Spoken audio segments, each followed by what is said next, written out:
It's not just about growing up Italian American. It's about family, and anybody who has a family will enjoy it. And it's about the human experience, and we're all in the middle of that. So I think that people will really identify with it.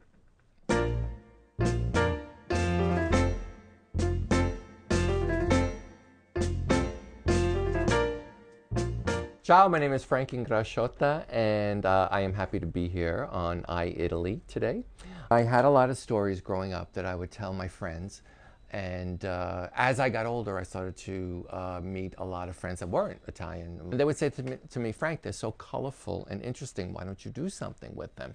So I kept putting that in the back of my mind, and I would write out the stories, but I didn't have what was called a through line, something that I can connect them all together with. And I just didn't want it to be funny because I felt I wanted to speak more about the journey of the child of the Italian American and what that first generation goes through between the funny and tender experiences of growing up between two cultures. So I happened to meet my wife Teresa, who was Sicilian, and I went back to Italy. And I was in Sicily with my mom when I was a little boy, and when I was 7 years old. But I did not see my family for 29 years. So my wife kept saying, do you want to look up your family after all this time? And I didn't know how I was going to be received as an adult going back to the culture. So I knocked on the door, and my aunt and uncle, were now elderly and with gray hair, and I walked up, and they didn't recognize me, but they recognized my father through my face. So I asked a lot of questions about my parents and who they were as children, and it helped me to understand why they were who they were. In that moment, I found peace. So when we went back to the hotel, I was in the elevator, I turned to my wife, Teresa, and I said, I have the ending to my story, and now I know how to piece it together. So that's how the story became Blood Type Ragù. And I play over 20 people, men, women, teachers, my parents, my siblings, neighbors on the block. Yeah. The reason why I called it Blood Type Ragù is because I wanted to pick a title, not just humorous, not just catchy, but a title that would talk about the culture that courses through your veins. I think that Blood Type Ragù would play well in Italy, and it gives Italians a perspective of the Italian American, because I think they're two separate things. That it's two separate cultures in a way, because I think what happened to my parents, I'll only speak from my own experience, is they didn't grow with the culture there, and they came here and they didn't grow with the culture here.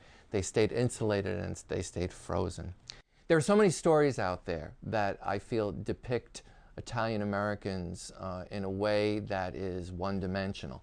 But I'm never one to feel like butting up against it and complaining about it is going to really do much good. Because I find what happens is when you fight it, you only give it more attention, and you only raise the ratings and make more audience show up to these things. And then they believe a lot. That's what Italian Americans are. To write another story, that's my way of rebutting back, is to make new stories and reach out for support in those stories that depict true characters and depth in a family that just happens to be Italian American. I have many people from other cultures come up to me and say, it could have been my aunt, it could have been my parents. And I think when we take the risk as artists to really go deeper and show more of ourselves, there is a commonality that happens. There's we realize we're all the same in many ways. So the interesting thing is, I may not have, like, we're now into the third, fourth generation of the Italian American child from my first generation, and some, we're up to that here. But I will get people, young people from other cultures like Middle Eastern and Indian and Latino, that might come up to me and say, that's still going on in my household. Culture has to be able to not take themselves so seriously. We have to laugh at ourselves to be able to appreciate who we are. But there's a reason why I say everything I say, and the story comes full circle, and there is a payoff in the end. I've had wonderful support from the Calandra Institute and individuals, people from groups, but not organizations. And if I'm to be brutally honest, what I feel is with a lot of organizations is that, they're wrapped up in their own insulation, in their own, it's about the organization. And while it's really important to support a child in a scholarship, which is what a lot of them, do, and to reach out and bring the culture into, to make people aware of the culture, it's really important also to support professors who are trying to spread the word out to Italian American culture and the arts and shows that speak a positive voice rather than putting energy into something like the Jersey Shore and defaming that. Not that I'm saying that you shouldn't speak against it, but replace it by supporting something else and showing up. I think Italians sometimes are very individualistic culture, where they're so artistic and incredibly creative. But as a group, I've had a hard time bringing those groups together.